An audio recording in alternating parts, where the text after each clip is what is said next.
Eu procurei, mas não tem muitos materiais tratando um ensino a respeito disso, do material publicado dos puritanos. Mas existem os princípios que eu vi no tratamento de algum deles, e por tratar o casamento como algo tão essencialmente divino, ou seja, o ser humano não elaborou o casamento. Não foi uma sociedade, a sociedade elaborou um jeito de casar as pessoas. Mas a ideia de unir as pessoas veio de Deus. Então, primeiro, eles interpretam o mais literal possível, que é a frase: o que o Senhor uniu, o homem não deve separar, no sentido de que o homem não tem o direito de criar meios para separar o casamento. O divórcio é uma das primeiras coisas que surgem na humanidade e é um desses meios criado pelos homens. E é por isso que quando Jesus é questionado, Jesus fala que no princípio não foi assim, que Deus não quis isso, Deus não criou isso. E mais tarde, quando o homem tem dificuldades devido ao pecado, o Senhor, ele dá, na pessoa de Moisés, né? Ele permite o divórcio por causa da dureza do coração do homem. O homem não tem condição de manter o casamento. Então Deus, ele permitiu o divórcio porque o divórcio regula. O divórcio é uma precaução, no modelo bíblico, para o homem não começar e terminar como bem quiser, pelos motivos que quiser. E é por isso que no Novo Testamento, Jesus Cristo fala que aquele que se divorcia da sua mulher, a não ser por adultério, ou seja, ele mostra que o divórcio, conforme Deus permitiu, regula o motivo pelo qual ele possa acontecer. Então, a pergunta, claramente, em tom de brincadeira, na semana passada foi: até onde eu posso bater na minha mulher antes que, na verdade, eu tenha que divorciar dela? A resposta imediata para essa pergunta: não pode bater nunca. Talvez aquela ideia da autoridade que foi dada por Deus ao homem no tratado do casamento possa gerar em algumas mentalidades, de fato, a ideia de tratá-la como um tipo de propriedade. Existem algumas culturas que ainda têm muito isso. Eu não sei hoje como é que está, mas alguns anos atrás, até alguns anos atrás, vários locais no Timor-Leste, ou Timor-Leste era uma cultura normal, aqueles que faziam uma família, a esposa e os filhos do casamento eram propriedade do marido, por conta daquele hábito de, no casamento, dar um dote pela esposa. Então era considerado como comprado. Por isso a mulher era dele, ele poderia fazer o que quiser. Os filhos que nasciam dessa relação também eram propriedade, e por isso era muito comum no Timor-Leste, até alguns anos atrás, isso eu não sei agora, eu não estou atualizado, os pais terem filhos com as filhas. Eles tinham relacionamentos com as filhas, porque era dele, ele poderia fazer o que quisesse. Então, a lei não regulamentava como criminoso isso, porque era assim que era visto. Era propriedade. E como esse conceito de propriedade, aquilo que era adquirido ou pago, dava algum direito à pessoa, era muito comum os assassinatos, porque era uma sociedade muito dominada pela ira. Então imagine, qualquer briga de vizinhança fazer com que o camarada lá tacasse fogo na casa do outro. Havia uma penalidade que incluía uma forma de pagamento por um crime de assassinato lá. Então o camarada tinha um boi de bom porte, um gado, ele poderia dar como pagamento. Imagina a dificuldade dos missionários cristãos. Eu soube dessas notícias justamente por um casal batista que estava como missionários lá. Quando eles iam tratar com a pessoa, imagine essa pessoa que matou, sei lá, tacou fogo na casa e morreu um filho lá, porque a família não estava presente na hora. Ele era levado a julgamento. O camarada, ele ficava assim na cabeça: mas por que eu vou ser julgado se eu já paguei pelo meu crime? Eu dei lá o pagamento, o dote. Então, para ele, não tinha que haver julgamento, uma vez que ele pagou, mesmo que a criança morreu. Imagina para o casal de missionário como é que evangeliza a gente que tem esse tipo de mentalidade e senso moral todo deturpado. Então, era uma coisa absurda. É o senso de propriedade. Eu pago, é meu, eu faço o que quiser. Fiz alguma coisa errada? Pago por ele, pronto, não tem mais penalidade a ser paga. Esse tipo de mentalidade pode levar as pessoas a pensarem que tipo de liberdades ela tem ou não com a esposa ou com os filhos. Mas para os puritanos, o princípio que regia eles era muito interessante. Eles colocaram estima elevada demais à família. Demais mesmo. Eles tentaram equilibrar para nem cair naquele autoritarismo, machismo, patriarcalismo que havia outrora, mas também não num tipo de, não sei nem a palavra que eu usaria aqui, de condescendência que deixava todo mundo da família do jeito que quer. Havia um rigor equilibrado entre os puritanos. Havia exceção, mas até hoje na igreja há exceção. Há os que são afrouxados demais e há os que são rigorosos demais. Então isso não caracteriza o movimento puritano. Os ensinos deles e a prática mais comum mostra a característica do pensamento deles nesse sentido. A família não era propriedade do homem, para os puritanos. A família era uma dádiva de Deus. Ele deveria cuidar da família nem como algo que pertencia a ele, né, ou a qualquer vínculo com a sociedade, mas como algo que Deus colocou na mão dele para ele administrar, como ele administra qualquer coisa na vida dele. O tempo dele, a vida dele, a saúde dele, o trabalho dele, a família dele. Era para Deus. Era a partir desse pensamento que eles desenvolveram o conceito de família. Aí vem as outras coisas implícitas nisso. Então vamos em ordem. Casamento. Eu assim, mas e namoro? Mas, o namoro como nós conhecemos hoje não era comum naquela época, era totalmente diferente. Os princípios deles valem até hoje. Mas eu vou deixar para depois, eu vou começar pela ordem do casamento. Um homem se uniu à mulher. Para os puritanos, qual é a primeira coisa que deve ser levada em conta? Primeiro, quando Deus criou o homem, depois criou a mulher e deu a mulher para o homem. Primeiro, ele já havia dado ao homem o papel de ser um representante de Deus na criação. O homem tinha o dever de cuidar, cultivar, dar nomes aos animais, cuidar. Era da natureza do homem essa representação divina. E é por isso que depois, quando ele dá à mulher, o homem é tido como cabeça. Ela está sendo dada a você. Aí a própria natureza masculina tem algumas coisas com as quais Deus dotou para poder dar esse cuidado. Proteção, segurança, provisão, okay? Em todos os sentidos. Emocional, físico, vestuário, seja lá o que for.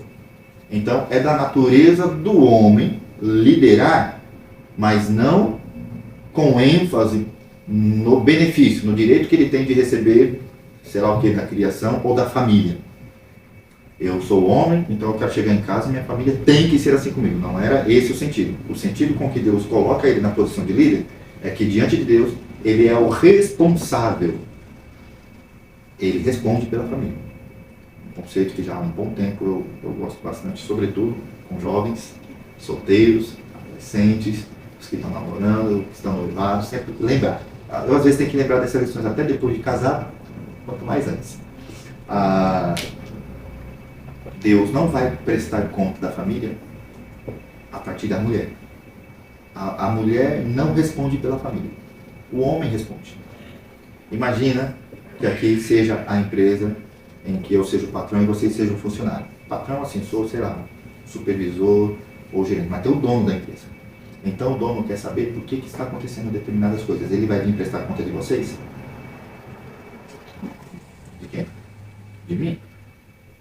Mas, tendo-se em conta isso como empresa, eu sou tão funcionário dessa empresa quanto vocês. Mas ele não vai prestar conta disso de vocês. Ele vai prestar conta de mim. É nesse sentido em que eu fui estabelecido como líder. Não para ter o direito de gozar os frutos da minha liderança, mas de ser responsável pelo como o grupo está se desenvolvendo. É o que acontece com o homem. Ele não é cabeça no sentido de que ele tem direitos nessa família, mas no sentido de que ele tem deveres com ela. Diante de Deus, ele foi colocado para proteger, para provisionar, orientar, ensinar. Um professor meu, ele chegava ao ponto de dizer o seguinte: é óbvio que cada pessoa prestará conta de Deus pelas escolhas que faz. Então imagine um filho homossexual numa família. Sim, esse filho vai ter que prestar conta diante de Deus por essa escolha que tem feito? Sim, mas o pai também prestará. E a educação, e o exemplo, e os conselhos proveu adequadamente? É claro que há a possibilidade de se prover adequadamente, ainda assim filhos tomarem decisões erradas. Ok? O pai, ele não tem garantia de um caminho seguro para o filho por conta da educação. A educação não salva pessoas. Mas é mais provável que o caminho certo vai encaminhar o filho. Esse é o que nos ensina a natureza. Deus criou a natureza assim. Aquele que é educado no mau caminho, provavelmente, vai se formar no mau caminho. Vai ganhar o certificado de conclusão no mau caminho. Então, em termos de educação, o Senhor ele vai questionar o marido. E esse meu professor ele dizia o seguinte: Deus vai prestar conta do marido, do porquê que o filho tão facilmente fez essa escolha por um caminho tão torto. Nesse sentido, conta o que o pai fala, o que o pai faz. A mulher é uma situação que eu gosto mais ainda de falar, né? De quando o homem assumiu um relacionamento com uma mulher. Não sei se eu já usei essa metáfora com você um dia, porque alguns jovens com quem eu já conversei, eu já usei. Isso não vai acontecer, mas novamente vamos usar a criatividade aqui. Vamos imaginar você chegando no céu, casou, você fez uma família com uma pessoa. E Deus vai falar assim: Rafael, estava lá, a Carol, estava em paz. Eu dei um pai para ela, dei uma mãe. Levaram ela na igreja, cuidaram dela. Aí você um dia foi na casa desses pais, pediu ela para eles deram. Aí, cara, olha o relatório. Murmuradora, insatisfeita. O que aconteceu? Por que você não deixou ela quieta lá? Eu estava indo bem. A ideia é o seguinte: como líder, como responsável, vocês, homens, vão prestar conta diante de Deus por ter santificado a família. Vejam essa palavra. Uma das leituras que eu fiz de um puritano, ele usa um texto que está em 1 Coríntios, capítulo 7, de uma possibilidade da mulher casada com o marido. É claro que, nesse caso, ela não se refere a ela como a responsável, a líder do lar. Mas ele dá um princípio muito interessante. 1 Coríntios, capítulo 7, versículo 12.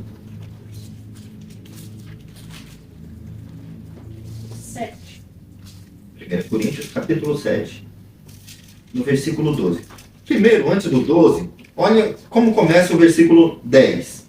Aos casados dou esse mandamento, não eu, mas o Senhor. O que ele quer dizer com isso? Que lá no Evangelho, no ensino de Jesus Cristo, tem algo dito, que foi ele diretamente que fundamentou isso que ele vai dizer aqui. Então, quando ele diz, eu vou dar um mandamento para vocês, mas quem deu não fui eu, foi o Senhor. E ele diz lá, que a esposa não se separe do seu marido. É uma crítica de Jesus lá no seu Evangelho a respeito do divórcio. Mas Deus não quis assim. Então, nem a mulher se separa do marido, e no final desse parágrafo vai dizer, nem o marido se separa da mulher, se divorcia da mulher. Não é a vontade de Deus. Mas no 12 tem um outro assunto que Jesus não tratou. No 12 tem a questão, poxa, mas éramos descrentes. Agora eu me converti. Meu marido ou minha esposa é descrente. E agora? Jesus não falou nada sobre isso. É por isso que Paulo, no versículo 12, diz, aos outros, eu mesmo digo isso, não o Senhor. O que ele quer dizer com essa frase? Que Jesus não deu ensinamento sobre isso. Tá bom? Se um irmão tem mulher descrente e ela se dispõe a viver com ele, não se divorcie dela. O que ele está dizendo aqui? Que o crente, aquele que se tornou cristão, está casado com um descrente, a outra pessoa quer continuar convivendo com você, ele está falando, é um mandamento para você. Não procure divórcio. Não procure a separação dele ou dela. E se uma mulher tem marido descrente e ele se dispõe a viver com ela, não se divorcie dele. Por quê? Aqui é o ponto. Ó. Pois o marido descrente é santificado por meio da mulher e a mulher descrente é santificada por meio do marido. Se assim não fosse, seus filhos seriam impuros, mas agora são santos. Ele está dizendo que o marido crente ou a esposa crente santifica o descrente.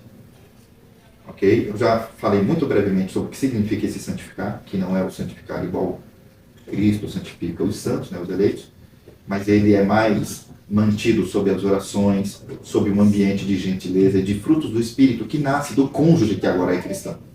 Então ele é santificado nesse sentido, é iluminado, é preservado, ok? O cristão santifica o impuro, o ímpio. Desse conceito, o marido, sobretudo como líder, ele santifica sua esposa por meio da instrução, do cuidado e de tudo aquilo com que Deus dotou ele, lá na criação. E é por isso que Paulo, em Efésios, quando dá aquelas vários deveres, a mulher respeite o marido, né, obedeça a ele em tudo, seja submisso. Os homens, façam o quê? Amem suas esposas, assim como Cristo amou a igreja, dando sua vida por ela para santificá-la. Então ele está dizendo que o marido, pelo cuidado, como cristão que ele tem, o cuidado que ele dá à esposa, santifica ela. Então a pergunta que geralmente eu faço a maridos ou a pessoas que vão se casar: o que você faz e a maneira como você se relaciona com ela tende a produzir um caráter mais irascível e mais resmungão nela? Ou tende a tornar ela uma pessoa mais amada? Ele vai responder por isso. Mas se ela se tornou amarga assim, ela não vai responder. Ela vai responder a Deus pelo papel dela de esposa, pelo papel dela de mulher, pelo papel dela de mãe, mas não pela responsabilidade da família. Deus não vai cobrar do filho o que aconteceu com a família. Ó, tá vendo? Você tomou uma decisão errada, você fez o pai e a mãe brigar, você está respondendo pelo caos que causou nessa família. Não. Filho não vai responder pela família e mulher não vai responder pela família. O homem vai. Como na igreja. Lembra que Pedro falou para os homens tomarem cuidado sobre como pastoreiam a igreja? E de que as pessoas, aliás, o autor de Hebreus vai dizer que as igrejas então devem obedecer aos seus pastores como quem haverá de prestar contas diante de Deus. Ok? O pastor vai prestar conta pelo que está acontecendo com essa igreja diante de Deus. Mas e o membro que fez um auê e causou uma divisão? Ele vai prestar conta diante de Deus pela atitude agressiva dele, mas não como responsável pela igreja. O pastor vai responder pela igreja, os membros não. É o que acontece com o marido na família. A mulher não vai responder e os filhos não vão responder, mas o homem vai. Então, quando Deus une o homem e a mulher e diz: você é o cabeça, não está dando uma poltrona cheia de direitos para ele. Está dando um papel de responsabilidade. E aqui... Não, mas é curioso que um dia eu conversando com um jovem, eu falei isso para ele, e no final daquele dia a namorada dele liga para mim: Marcelo, o que você falou pro fulano? Silas, o nome dele. O que você falou pro Silas? Eu falei assim: eu tive uma conversa com ele hoje, eu falei algumas coisas. Por quê? Não sei, parece que ele agora está duvidando se quer mesmo casar ou não. Tá menos mal, ele se tocou o que significa ser casado, né? Ele sentiu o peso daquilo. Mas casou, é um dos casais assim, que eu vi que mais foram sábios na forma de conduzir o casamento até hoje. Eles aprenderam a ouvir conselhos, e isso é uma coisa que faz total diferença. Ele percebeu: poxa, é claro que nessa parte eu discordo dele. Ele falou assim: então para o homem é mais difícil que a mulher. Eu falei: não, cara. Dado a história toda, o que aconteceu com a mulher na queda, no contexto do casamento, não é, não. Mas eu entendo o que você quer dizer. Responder a Deus pela família, o que vai acontecer. Se o filho tomar uma decisão errada e a mulher toma... eu vou me responsabilizar pelo que está acontecendo com a família. Esse é o papel do homem. Da mulher. Bem, segura da mulher. Nos puritanos, ao Deus ter estabelecido isso, e ao dizer: não se divorcie, Deus deu ao homem a condição de suprir e nutrir esse casamento. Ele deu um caráter no homem. Por caráter eu quero dizer um perfil no gênero masculino que representa Deus. É por isso que em Efésios tão facilmente Paulo associa o homem com Cristo e a mulher com a igreja. O homem é uma representação, em seu papel de marido, de Cristo. E a mulher é uma representação da igreja. Ok, vamos lá. Aliás, esse é um outro princípio puritano que é muito interessante. Para eles, a família aponta para Cristo e a igreja. Ou seja, se a família, o homem como marido e a mulher como esposa, é uma representação de Cristo e a igreja, então Cristo e a igreja é maior do que o casamento. Tanto que no céu vai haver Cristo e vai haver igreja, mas não vai haver casamento. Casamento tem um limite, e é para essa vida. Cristo e a igreja não. Então o casamento está abaixo de Cristo e a igreja.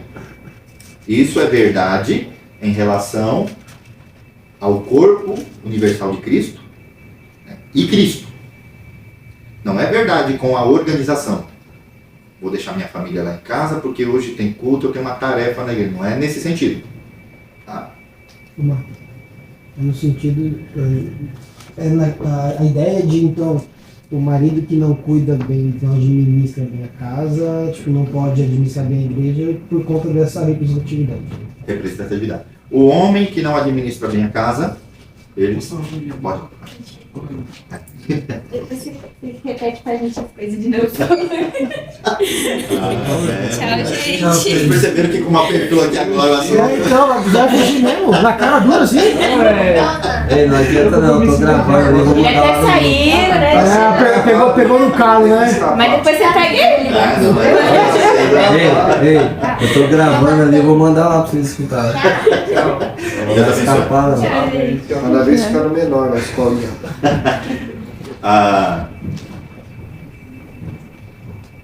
Sobre a. Administração da casa. Você usou um. Quem faz a pergunta? Eu falei que a questão de não administrar a casa... Administrar a igreja. Isso. Para Paulo, quando ele fala das qualificações, como o corpo de Cristo está acima da família, é um mau exemplo para um pastor que não consegue administrar algo menor do que aquilo que é maior. Imagina um marido que já teve um pastor que ele está no terceiro casamento. Aí um dia ele vai sentar com o casal da igreja e vai falar para o homem sobre como eles têm administrado mal o casamento dele, a casa dele. A cara da pessoa sabendo que ele está no terceiro casamento do pastor. Você está no terceiro casamento. Quer dizer, vocês percebem aquela questão da credibilidade? Aqui me permitam até fazer algo que pode ser um papel da IBARG futuramente. Os pastores divergem nos critérios que os qualificam para permanecer ou não no ministério. No meu entendimento, quando alguma dessas qualificações é quebrada, o pastor deve deixar o ministério. Não necessariamente porque ele praticou um pecado abominável, não. Mas porque ele se tornou desqualificado para um exercício, uma atividade específica. Uma delas está presente lá em Tito. E ele fala que o presbítero que tiver filhos, que tenha filhos, que sejam filhos no Evangelho, no caminho do Evangelho. Que não envergonhe o Evangelho, é a palavra literal que ele usa lá, as qualificações para presbítero.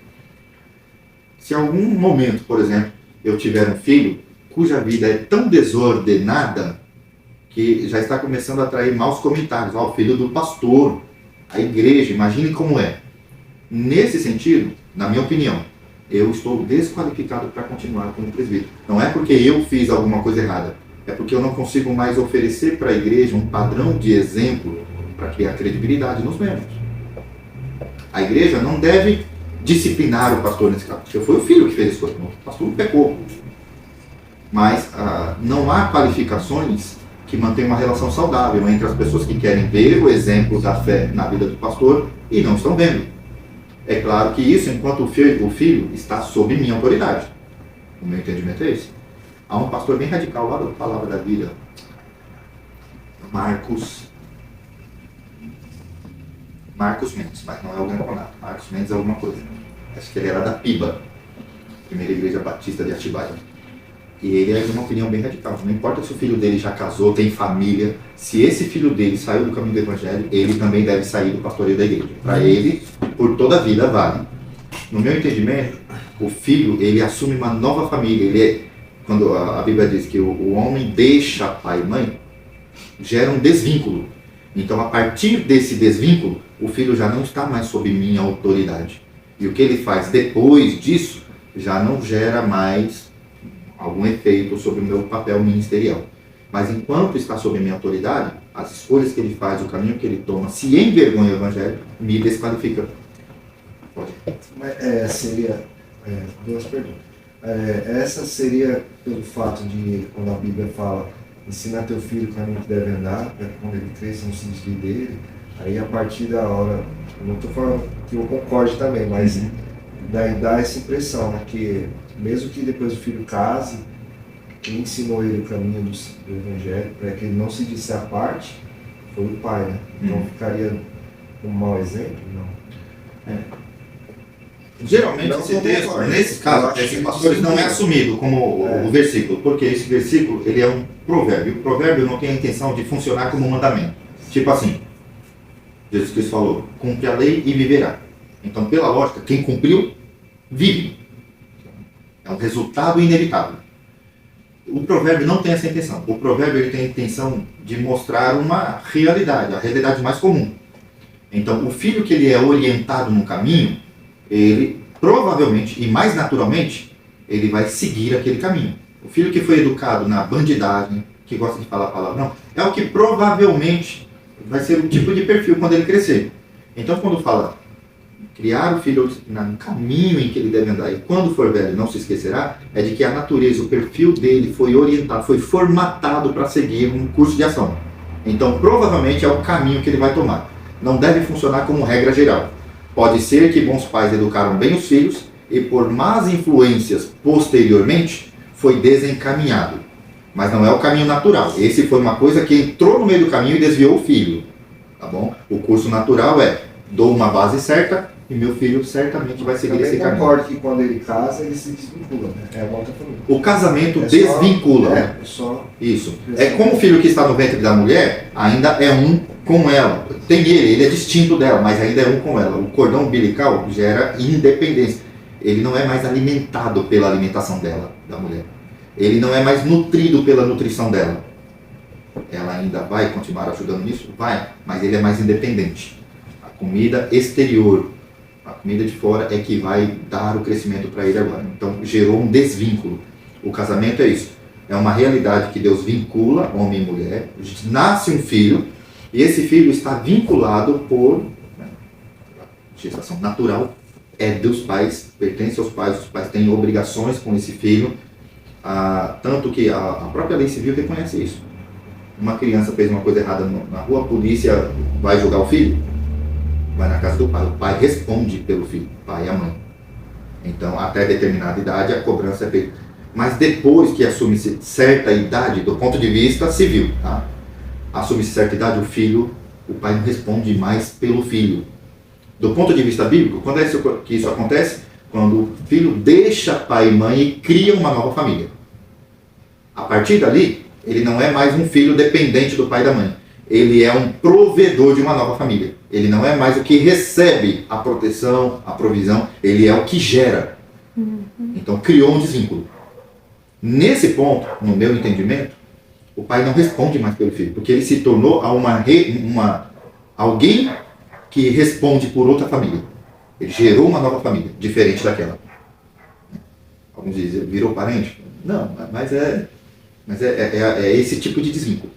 Então, por isso, ao meu ver, quando o filho casa e gera uma família, já não tem mais aquela obrigação que Paulo impôs lá. Eu só ia falar assim que quando ele fala desse ensina teu filho o caminho que deve andar, mesmo que ele se desvie, ele vai ter a mentalidade do certo e errado que o pai indicou. Memória a sempre ele. isso. Então, Não é o esquecer de memória, né? Vai estar sempre na cabeça. Mas o esquecer é não abandonar. Ainda quando for velho, vai continuar no caminho, porque gerou um perfil no filho, gerou um caráter nele. Mas eu vou chegar melhor depois desse ponto. Aí a respeito também, quando fala, voltando, né, os critérios para ser um pastor, quando ser cobrado depois, né, pelo Senhor, né, que a responsabilidade é dele, tem que ser cobrado, igual o marido é cobrado, vai ser cobrado também. Quando fala um homem de uma mulher só, né, ele está falando ali de uma vida pecaminosa da pessoa, de ter amante, essas coisas, ou ele está falando de a pessoa já ter sido casado? A interpretação dessa passagem tipo assim, ou se é só uma questão assim, para alguns casos não tem problema a pessoa casar de novo e a igreja aceita. Então, para muitas pessoas a interpretação dessa passagem ficou relativa porque os termos utilizados no grego não foram específicos. Então, se alguém fala assim, mas o que está lá no grego? No grego são usados termos que podem ser interpretados na nossa língua de maneiras diferentes. É por isso que a igreja acaba adotando regras de acordo com o que a igreja local aceitou como uma interpretação mais adequada. Então, alguns vão achar o seguinte: esposo de uma só mulher é alguém que se casou apenas com uma só mulher. Se casou. Ah, mas ela morreu, ela não se casou mais. Continuou viúvo, não teve uma segunda mulher. Mesmo que foi mulher legítima, mas casou com uma só mulher. É um ponto de vista mais rigoroso. Mas o texto não impede de chegar a essa conclusão. Os termos que estão lá não proíbem isso. Então, é possível. Então, se um pastor quiser assumir essa posição, quando a mulher dele morrer, ele vai dizer: olha, eu estou deixando porque eu acredito... estou deixando o ministério porque eu não consigo ficar sozinho, mas eu já tive uma mulher e agora eu sinto que eu preciso ter outra, então eu vou deixar. Ah, pastor, morreu. Ah, não, mas eu tenho dificuldade com esse ponto por conta de outras passagens bíblicas. Mas eu vou deixá-las de lado por enquanto. Existe um outro ponto de vista, é que o homem realmente deve manter a fidelidade no seu casamento. Não tem outras mulheres, né, adultério, então não deve cometer adultério, não deve trair a mulher. Se casar com mais de uma esposa, em culturas que permitem, né, casamento. Não, tem que ser casado ali só com uma mulher. Mesmo que depois morreu essa, ele pode casar, mas tem que ter só um. Se ele estiver tendo relação com mais de uma mulher, está desqualificado. Essa é possível, também é possível. Não dá para em português dizer que não é isso. Está lá, o termo é mais genérico, dá para aceitar. Então alguns pastores preferem assumir essa posição. Outros vão dizer que esse homem deve ser casado com uma só mulher, no sentido de que a fidelidade é mais do que ter relação física com uma mulher. É ele não ser tentado emocionalmente por outras mulheres.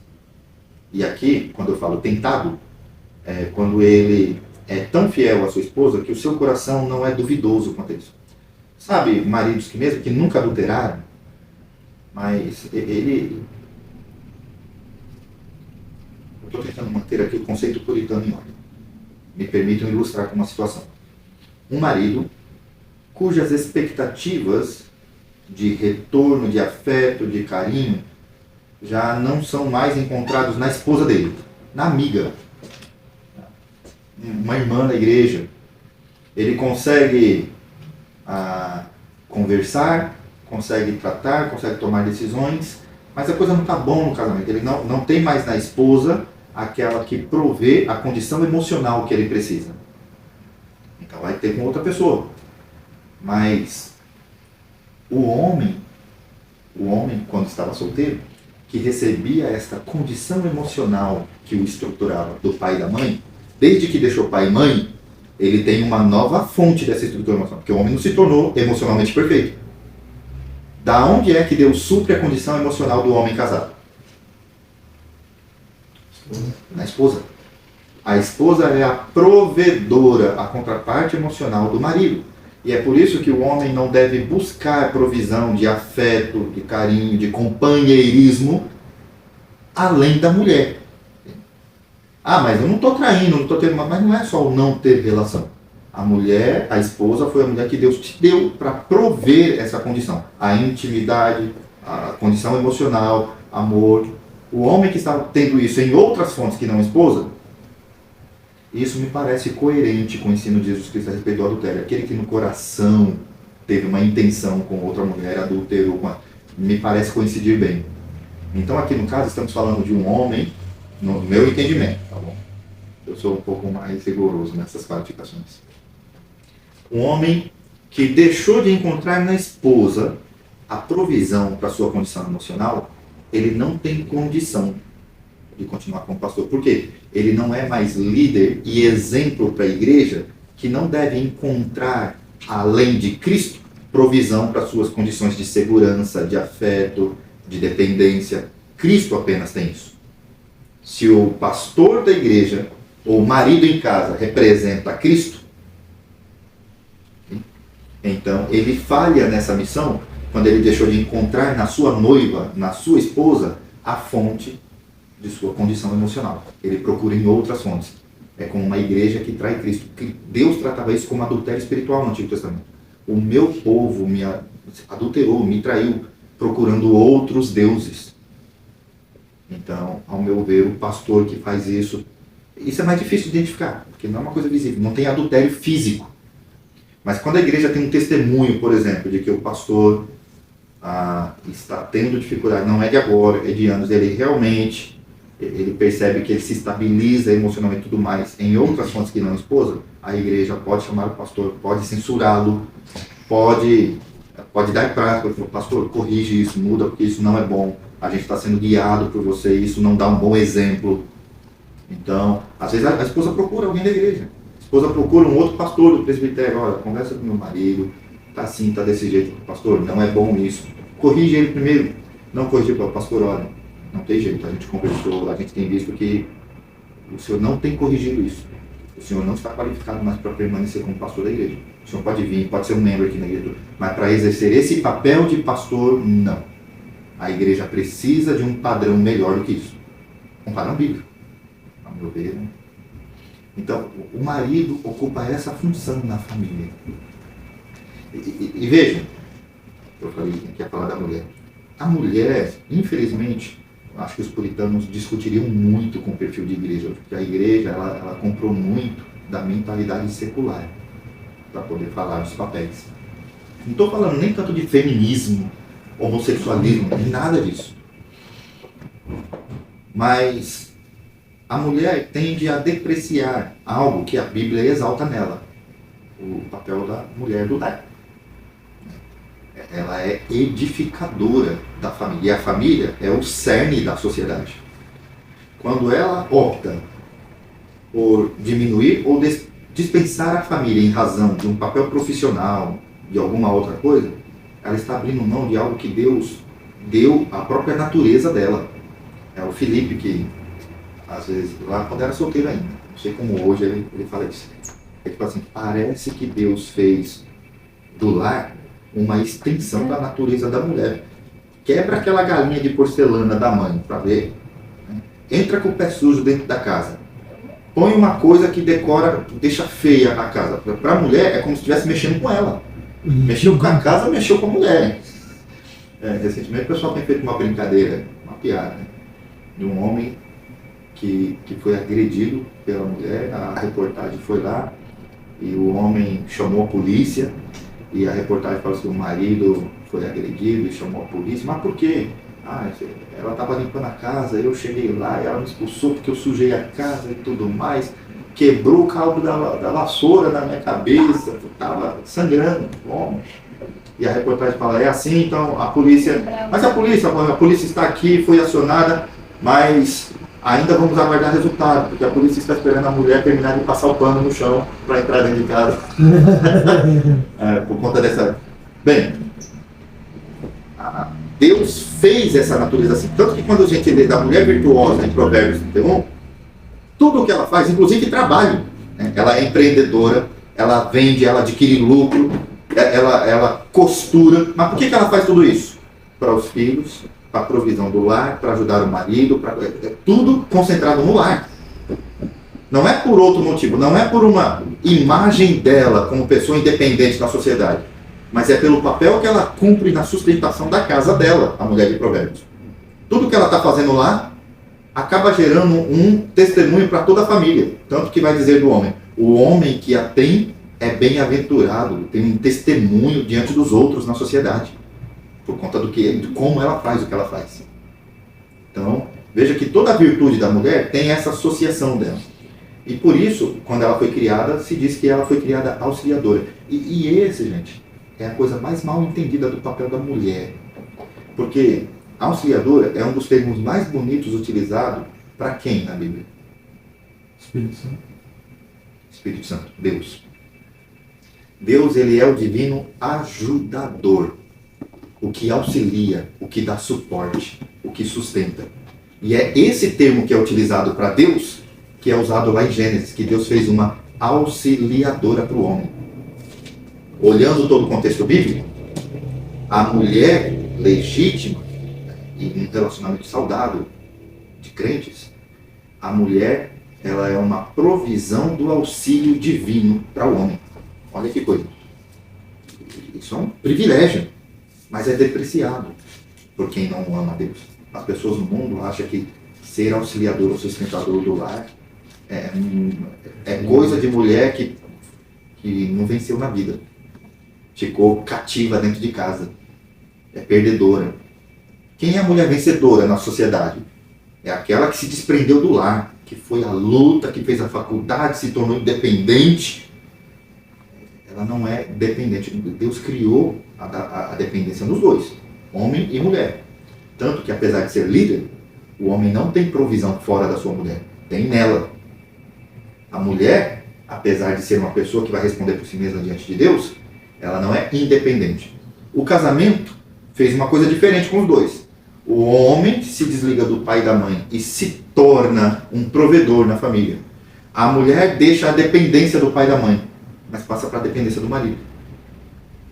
Os dois, no processo de mudança, assumem movimentos diferentes. Mas nesse novo papel que os dois assumiram, se forem mantidos, os dois estão exaltando características diferentes de Deus. O de sustentador, o de provedor, o de líder. Os dois estão refletindo o caráter de Deus, cada um no seu papel. Os puritanos olhavam para isso e exaltaram esses papéis. Não porque eles eram uma sociedade no século XVII retrógrada, mas porque a Bíblia mostrou que Deus é refletido nesses papéis. Aí vem os filhos. Os puritanos são considerados até na pedagogia, hoje no estudo da pedagogia, progressistas na época deles, porque eles equilibraram a conduta dos pais. Os pais nem serem rigorosos e nem serem afrouxados na disciplina dos filhos. Mas eles eram rigorosos na forma de educar os filhos o mais cedo possível. Por exemplo, os filhos instintivamente manifestam o pecado o mais cedo possível na sua vida. Então eles dizem que tão logo os filhos começam a manifestar o pecado, tão logo os pais já devem começar a aplicar a disciplina. A disciplina de acordo com a idade. Então, o filho é muito sem domínio de si, na forma de exigir os seus direitos. Eu quero comer quando eu quero comer o que eu quero. Então, temos, por exemplo, Richard Baxter. Richard Baxter foi especialista nesse assunto.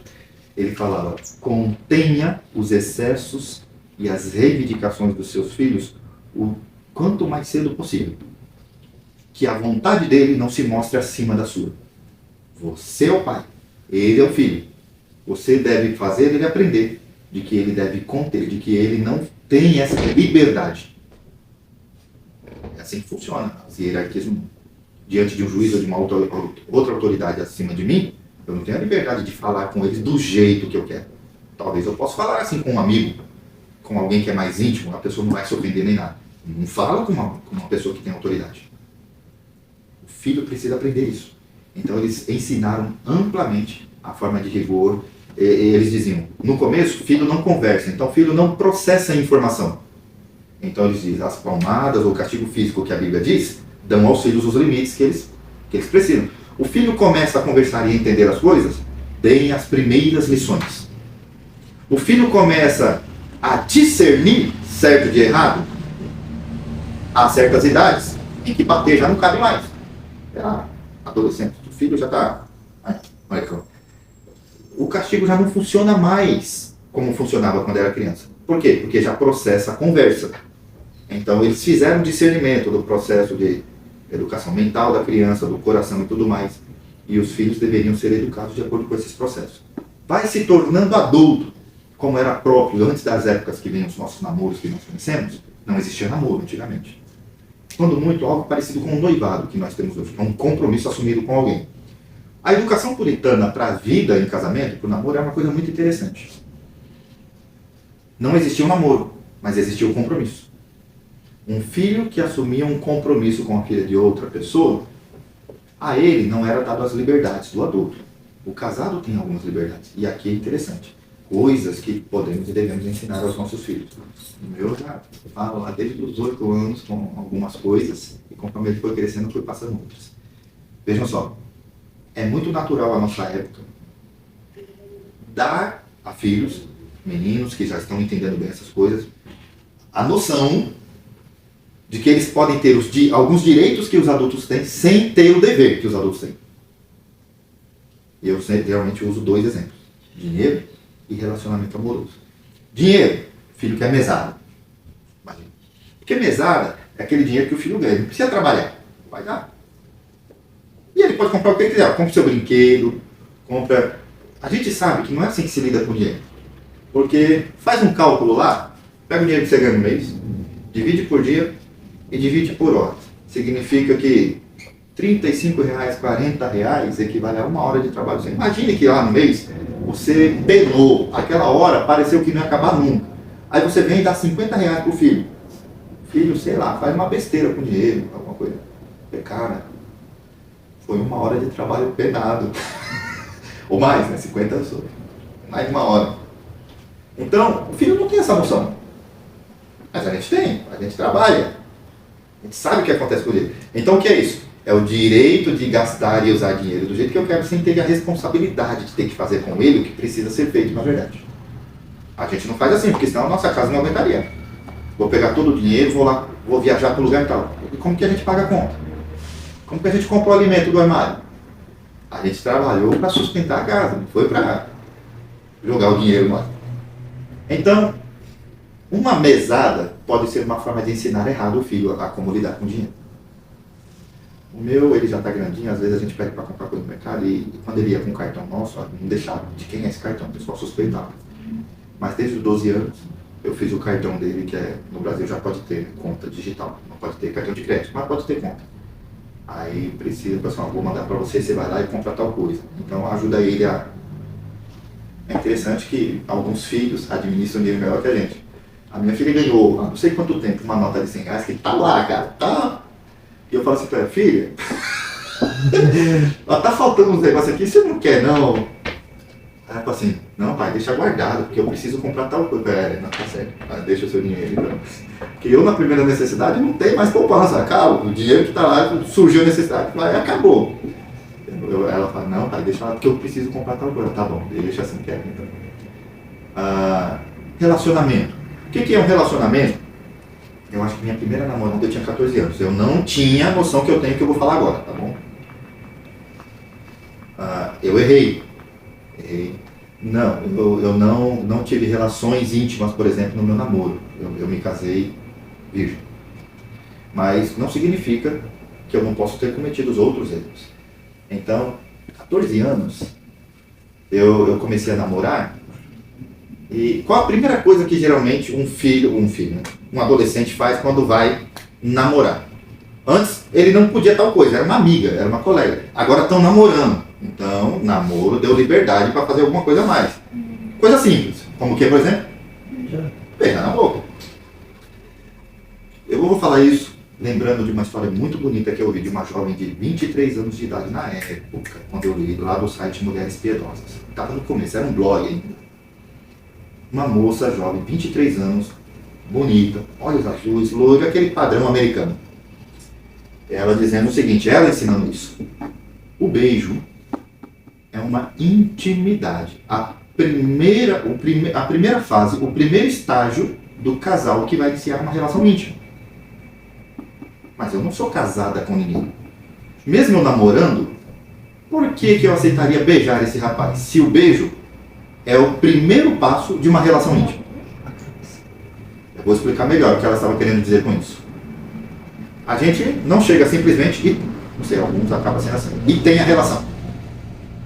Cria-se tanto expectativa, quanto interesse, quanto a motivação, a excitação.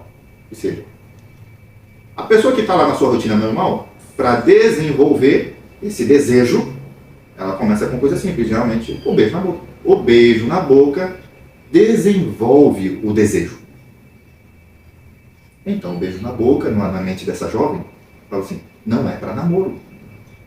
Porque o namoro não é para relação íntima. A relação íntima é para o casamento. E se o beijo é o primeiro ato íntimo, não cabe no namoro. Eu estava lendo isso de uma jovem de 23 anos.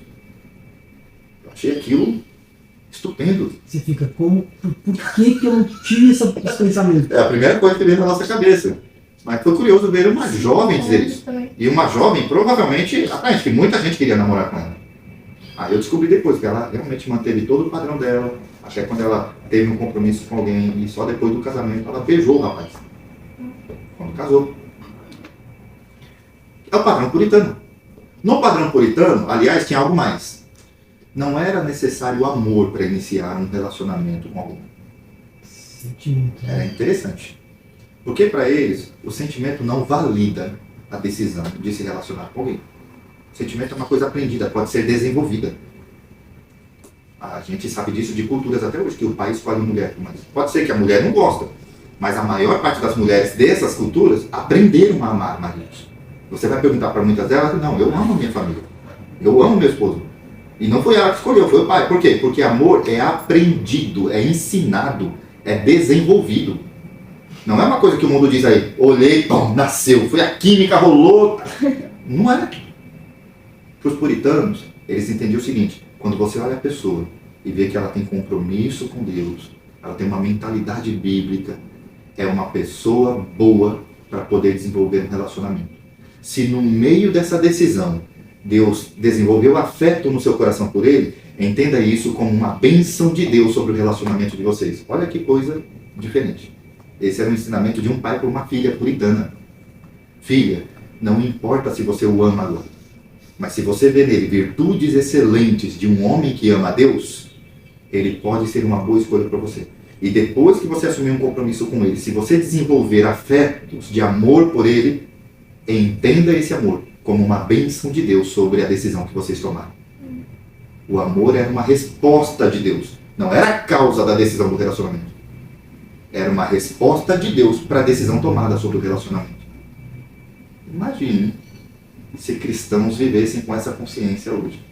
A diferença que nós teríamos daquela frustração de casamentos que acabam no primeiro ano diminuiria radicalmente. Então o puritano não entendia um namoro como um relacionamento que surge a partir de um sentimento, mas uma decisão. Não acontecia namoro, por exemplo, na época dos puritanos, quando a pessoa simplesmente queria ter uma companhia. Não era assim.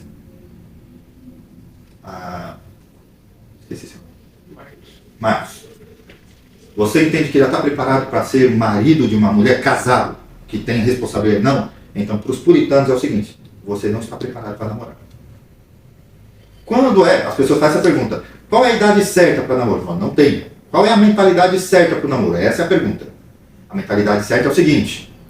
Eu sinto que eu agora posso me relacionar com uma mulher e ter eu posso cuidar de uma família. Então eu vou começar um namoro. Eu vou pensar em alguém. Como é que eu estou preparado para namorar? Quando eu percebo que eu estou preparado para... Por quê? Porque é divisão de vida emocional. É um preparo para desprender dos pais. O homem, principalmente, que vai ser provedor emocional, financeiro e tudo mais para a esposa. A mulher vai se tornar dependente do outro. Quando é que eu estou preparado para prestar conta para alguém? Ah, não, eu quero ser independente. Então não está preparado para casar. Então não pode iniciar o namoro. O namoro começa quando a pessoa percebe que está pronto para começar a prestar contas com outras pessoas. A prover algo para outra pessoa e a prestar contas a ela. Aí está preparado para o namoro. Essa era a visão de família de forma bem genérica entre os puritanos. Todo o critério bíblico regulamentava até mesmo as emoções, os ímpetos deles. Eles não poderiam ser regidos pelo que eles queriam fazer, mas pelos padrões que a Bíblia permitia. Amém? Amém.